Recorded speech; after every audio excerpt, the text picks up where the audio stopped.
당신은 무엇을 위하여 살아가는가? 그 삶의 이유. 우리가 문득문득 이런 내 삶의 여정에서 자기 자신에게 내가 왜 살지? 삶의 이유를 물어보고, 여러분 여기에 대한 대답이 없다면은 우리 삶은 굉장히 위험한 거예요. 그 인생 숙제 같은 질문이 당신은 무엇을 위하여 살아가는가? 여러분 우리는 늘 이 내 삶의 방향 이유를 생각하면서 살아야 우리가 주어진 삶을 허비하지 않고 살아가게 되거든요.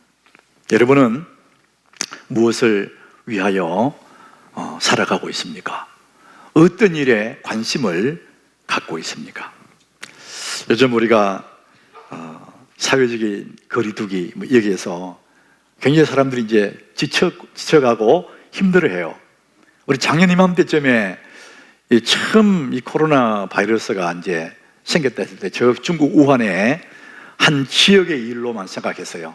강 건너 불로 생각했거든요. 근데 그것이 어느 날 전세계로 퍼져나갈 때 그래도 우리는 뭐 3월이 지나고 4월쯤에는 괜찮겠지, 전문가들도 그렇게 생각한 사람이 많았어요.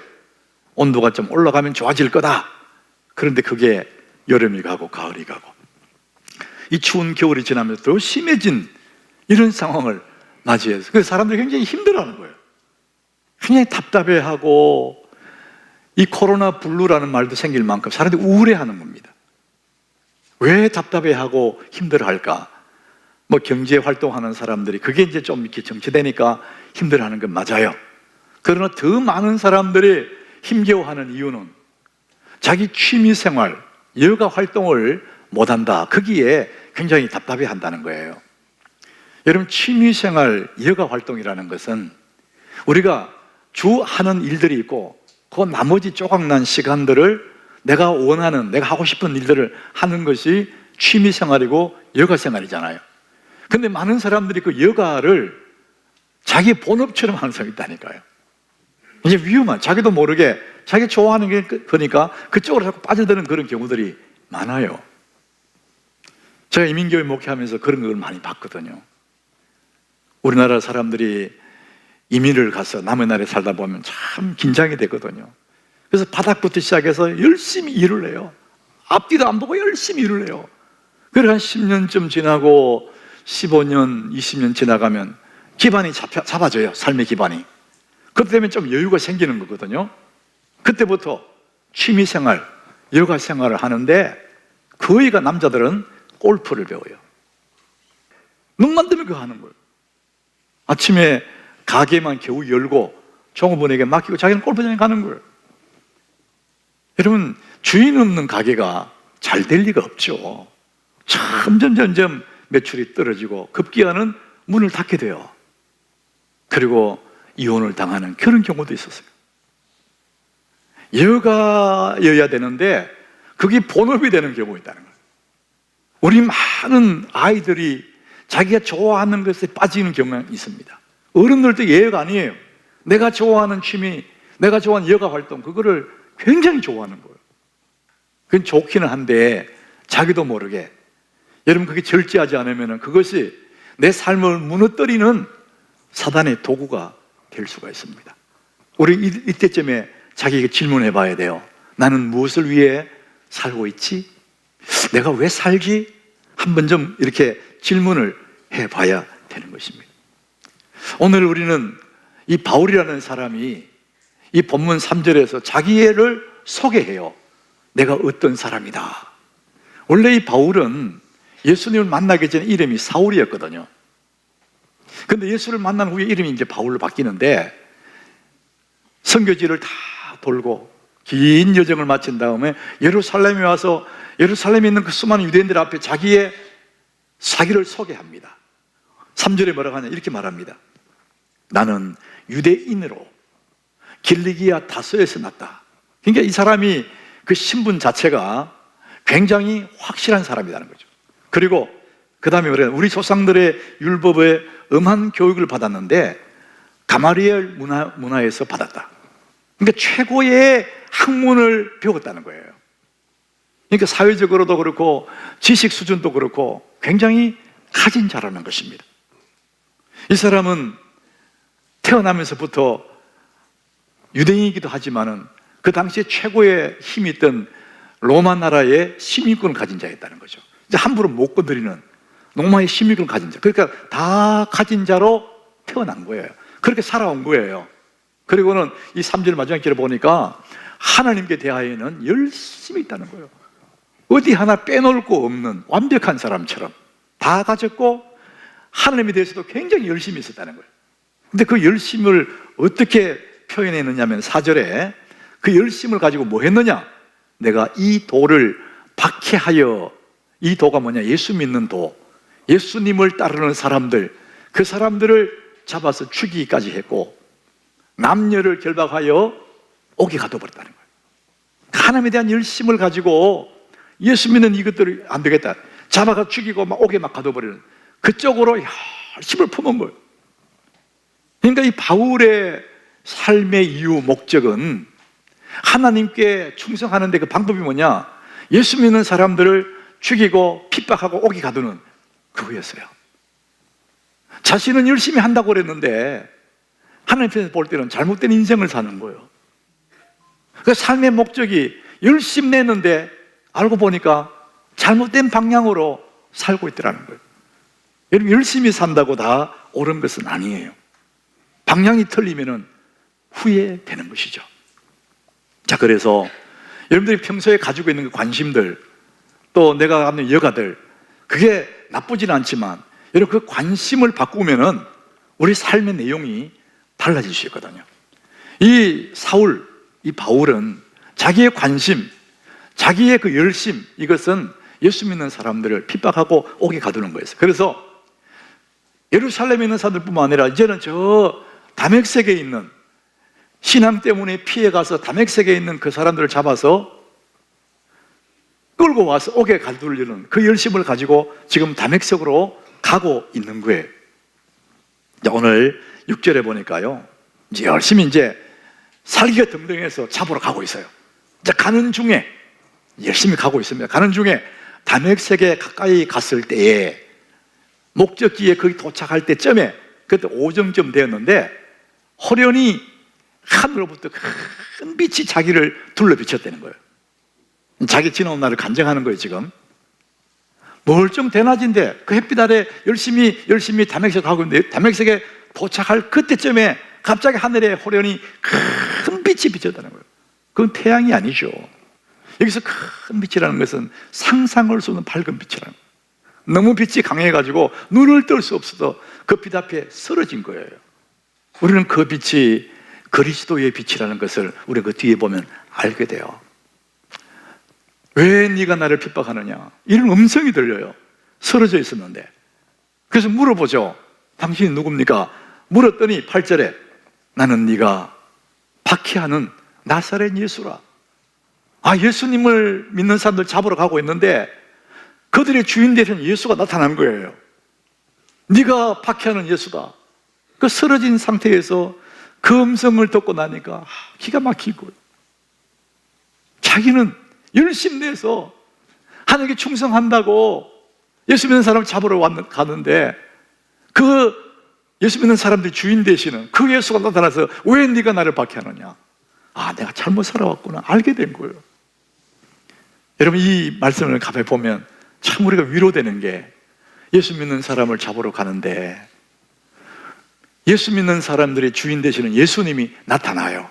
왜 네가 나를 핍박하느냐, 그 믿는 자, 하나님을 믿는 예수 그리스도의 자녀들 그 등 뒤에, 그 배 위에는 예수님이 계신다는 거예요. 너무 이게 위로가 되는 거죠.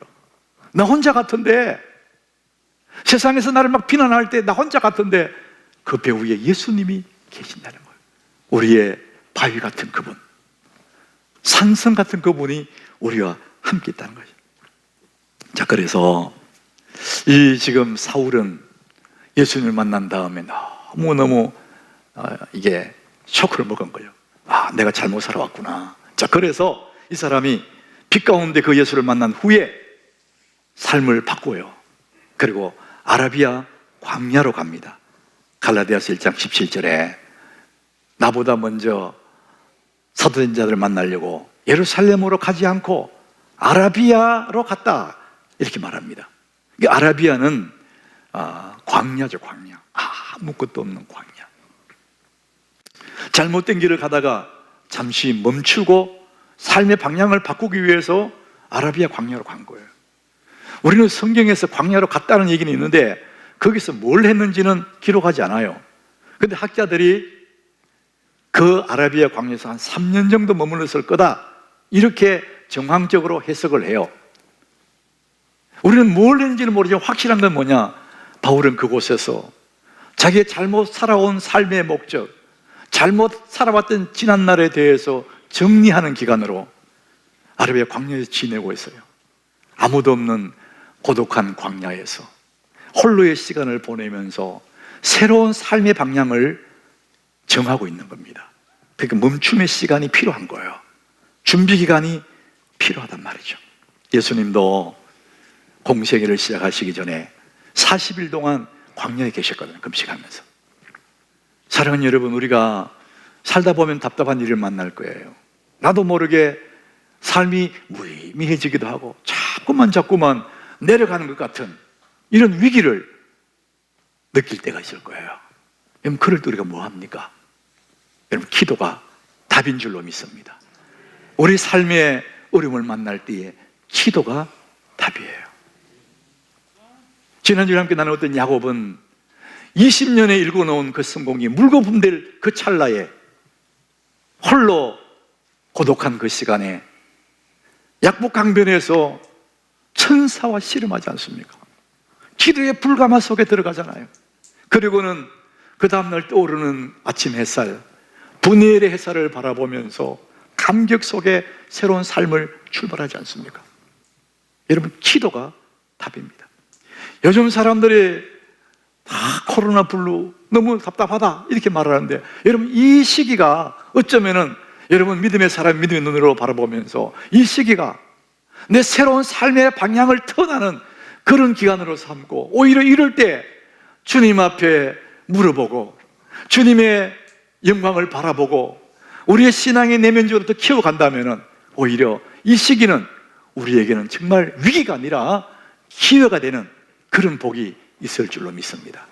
이 사울은 예수를 만난 다음에 아라비아 광야에서 그런 시간들을 보내고 있어요. 그리고 그곳에서 새로운 방향을 향해서 결단을 해요. 그리고 굳은 결심을 하고 인생을 살아요. 그래서 예수님 때문에 매도 많이 맞고 배고픔도 당하고 옥에도 갇히는 이런 일을 겪거든요. 그 자기의 그 결심을 빌립보서 1장 20절에 보면 정확하게 이렇게 말합니다. 나의 간절한 기대와 소망을 따라 아무 일이든지 부끄러워하지 아니하고 지금도 전과 같이 온전히 담대하여 살든지 죽든지 내 몸에서 그리스도가 존귀하게 되게 하려 하나니. 그의 간절한 기대의 소망 결단했는데 삶의 방향을 돌렸는데, 이전에는 예수 믿는 사람들을 괴롭히기 위해 살았는데 이제는 그 예수를 위해서 간절한 기대의 소망을 가졌는데, 살든지 죽든지 내 몸에서 그리스도가 존귀하게 되게 하려 합니다. 자기는 지금 옥에 갇혀 있거든요. 근데 간절한 기대의 소망이 옥에서 나가는 것이 아니라, 옥에서 나가서 성공하는 것도 아니고, 자기의 간절한 기대의 소망은 살든지 죽든지 이제는 내가 내 몸에서 그리스도 존귀 되는 것. 그 삶의 방향을 완전히 바꿔버린 거예요. 삶의 이유를 바꿔버렸어요. 그 다음 절에 보면 이렇게 말해요. 이는 내게 사는 것이 그리스도니 죽는 것도 유익함이라. 여러분, 우리가 죽기를 결심하면, 죽을 가고 딱 하고 나면요, 세상에 겁날 게 아무것도 없어요. 여러분, 그런 게 있잖아요. 딱 죽기를 가고 딱 하면은요, 겁날 게 없어요. 지금 사도 바울은 삶의 목표를 정했는데, 사는 것도 좋고 죽는 것도 좋은데, 지금 내 속에 주님이 사는데 내가 죽는 것도 유익하다. 그런 거 아무 의미 없다는 거예요. 우리가 왜 잠을 못 잡니까? 왜 막 걱정합니까? 살라고, 부귀영화 누리려고, 돈 좀 더 벌려고, 내 마음대로 잘 안 되니까 막 잠 못 자는 거예요. 여러분, 그게 나쁜 것은 아닌데, 여러분 삶의 이유, 여러분 삶의 가장 우선순위에 예수님을 두시길 바랍니다. 내게 사는 것이 그리스도니 주님 때문에 내가 살고 있다니, 그러니까 그분 때문에 죽는 것도 유익하다, 이런 우선순위를 딱 정하고 나면 세상에 겁날 게 아무것도 없는 거예요. 이런 지금 팬데믹 이런 상황 아무리 쳤을 때도 겁날 게 없는 거예요. 왜? 사는 것이 그리스도인데 뭐, 죽는 것도 유익한데 뭐. 여러분, 우선순위에 주님이 계시기를 축복합니다. 내 삶의 이유 가장 첫 번째가 주님이라는 거예요. 그러면 아무 문제가 없다는 거예요. 자, 그래서 우리가 내가 평소에 관심을 가지고 있던 그런 것, 그것을 이제 넘어서서 삶의 목적이 되게 하는 거예요. 내 삶의 목적, 그리스도를 위하여. 여러분, 그걸 갖게 되면은요, 나머지 모든 것은 다 의미가 있는 거예요. 서울대 종양내과 교수가 김범석이라는 그런 교수님이 있는데, 이분이 많은 그 종양을, 이 종양을 가진 사람들을 대하는 의사예요. 근데 이분이 많은 이제 환자들을 돌보면서 그들과 만나면서 이런 에피소드를 가지고 어떤 죽음이 삶에게 말했다, 이런 책을 안 썼어요. 어떤 죽음이 삶에게 말했다. 이분이 이제 서울대학병원에 있으니까 그래도 대학병원에 마지막에 가는 경우도 있고 또 좀 비싸고 그러니까 그래도 좀 사회적이 좀 저변 사람들이 그게 오지 않겠습니까? 그분들이 나름대로 가진 자들이, 이 사람들이 평소에는 그렇게 세상을 다 가진 것처럼 떵떵거리면서 큰 소리 치면서 그렇게 살다가 몸에 종양이 들어왔어. 이제 죽음의 그림자가 저만치 보이기 시작할 때 그제서야 정신을 차린다는 거예요. 자기는 영원히 안 죽을 것처럼 자기 좋아하는 일이 막 뛰어다니고 살다가 죽음의 그림자가 저만치 보이기 시작하면 그제서야 정신을 차린대요. 그리고는 의사에게 말한대요. 선생님, 내가 10년은 더 살아야 되는데, 내가 10년은 더 살아야 됩니다. 이 의사가 그 말을 듣고 물어본대요. 선생님, 그러면은 10년 더 살게 되면 뭐 하실 건데요?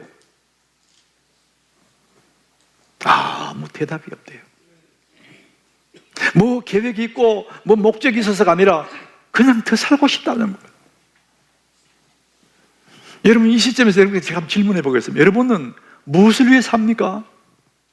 아무 생각 없이 그렇게 삽니까? 여러분, 인생 숙제가 뭡니까? 내가 왜 사는 건지, 내가 무엇 때문에 살지, 이게 인생 숙제예요. 여러분은 무엇을 위해 살고 있습니까? 오래전에, 아주 오래 젊을 때, 그때 중등부, 고등부를 함께 지도했던 그 당시 집사님이 장로님이 되셨는데, 이분이 작년 여름쯤에 제게 참 좋은 글을 하나 이렇게 보내왔어요. 그 글 내용이 영국 런던에 캔터베리 교회라는 그런 교회가 있답니다. 캔터베리 교회. 그 교회 관리하는 사찰 집사 니콜라이라는 집사님이 계시는데 그분이 이야기해요. 이분은 17살에 교회를 관리하는 사찰 집사가 되어서 76세가 될 때까지 이제 그 일을 한 거예요. 근데 이분이 이제 교회에 험한 일도 하고 허드렛 일도 하고, 그러지만 가장 중요한 게 종을 치는 일이랬답니다. 우리나라도 옛날에 교회엔 종을 쳤잖아요. 예배 전에 초종을 치고 잠시 후에 재종을 치고. 그런데 이 니콜라이 집사가 얼마나 충성스러운지 정확하게 그 시간 되면 종을 쳤다는 거예요. 그래서 런던 시민들도 하도 정확하게 종을 쳐주니까 니콜라이 종소를 듣고 자기의 약속들을 잡아가고, 그만큼 이 사람은 정확한 사람이었다는 거예요. 자, 그런 가운데서도 이분이 두 아들을 잘 키웠는데 캠브리지와 옥스퍼드 대학을 다 나와서 사회에 중요한 자리를 차지했다는 거죠. 아들들이 나름대로 살만한 사람들이 됐으니까 아버지에게 아버지, 이제 우리가 이렇게 살만하게 되어 있어요. 아버지 이제 그 일 그만하세요. 우리가 잘 모시겠습니다. 아버지는 그 아들들의 그 고마운 마음을 알지만은 이렇게 말해요. 아니야, 나는 끝까지 이 일을 해야 돼. 이러면서 자기 하던 일을 계속 했다는 거예요. 이제 몸이 약해지고 병이 들어가고, 그러니까 어느 날 가족들이 다 모여서 아버지의 약한 모습을 보며 걱정하고, 이제 운명할 시간이 다 돼가니까. 그런데 아버지가 누워서 신음하고 있다가 종칠 시간이 되니까 반사적으로 일어나서 옷을 주섬주섬 주워입고 밖으로 나간 종탑 밑에 가서 종을 치더라는 겁니다. 죽어가던 사람이 종을 몇 번 치다가 그 종탑 아래서 누워서 하나님 앞에 부름을 받았다는 거예요. 너무나 아름다운 이야기를 엘리자베스 여왕이 들었답니다. 너무 아름다운 감동적인 이 사람. 그래서 황실의 무덤에 이 사람을 묻게 해줬대요. 그리고 이 가문을 귀족의 반열에 올리셨다는 겁니다. 이 니콜라의 신실한 집사가 죽던 그날 런던에 있던 모든 상가들이 문을 닫았대요. 이분을 애도하느라고. 너무 귀한 분이 돌아가셨다. 유흥업소까지도 문을 다 닫았다는 거예요. 그리고 이분이 죽어서 장례 다 치른 다음에 그분이 죽던 날을 기념해서 런던은 휴일로 정했답니다.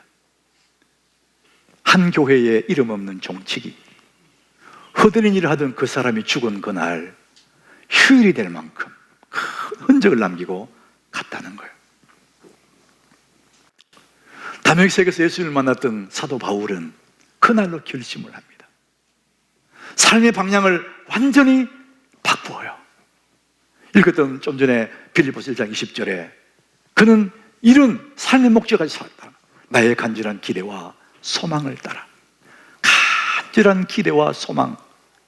다른 말로, 우리나라 말로 쉽게 번역하면 학수고대했대.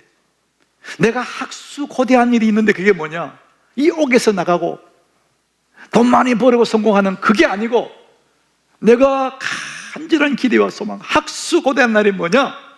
살든지 죽든지 내 몸에서 그리스도가 총기게 되는 그것, 그것이 이 사람의 삶의 이유가 되었다는 거예요. 사랑하는 여러분, 여러분은 무엇을 위해 사십니까? 여러분은 오늘도 무엇에 관심을 두고 사십니까? 사도 바울은 로마서 14장 8절에 자기의 삶을 이렇게 요약해요. 우리 같이 읽어봅니다. 우리가 살아도 주를 위하여 살고 죽어도 주를 위하여 죽나니 그러므로 사나 죽으나 우리가 주의 것이로다. 살아도 주를 위해 살고 죽어도 주를 위해 살고 죽고 사나 죽으나 우리가 주의 것이로다. 살아도 좋고 죽어도 좋고 사나 죽으나 나는 주님의 것입니다. 삶의 이유, 무엇을 위해 사는가는 너무너무 중요합니다. 사랑하는 우리 하남교회 교우 여러분, 녹록하지 않는 그런 삶의 여정 속에서 답답한 일 많을 거예요. 그러나 여러분 삶의 가장 우선순위에 나는 이것 때문에 산다, 가장 우선순위에 예수로 살기를 결정하면, 사나 죽은 나는 주님의 것이니까 여러분 그것을 결정하면 나머지 모든 것은 아무 문제가 없습니다. 여러분 승리하게 될 줄로 믿습니다. 사나 죽으나 나는 주님의 것입니다. 오늘부터 우리 하남교회 교우들은 근심의 빛이 없는, 살아도 주를 위해 살고 죽어도 주를 위해 살고, 살면 주의 영광, 죽어도 주님 영광, 사나 죽으나 나는 주님의 것입니다. 여러분 이 고백이 우리 하나님께 교우들의 고백이 되어서 세상을 이기고 승리하는 여러분 되시기를 주님 이름으로 축복합니다.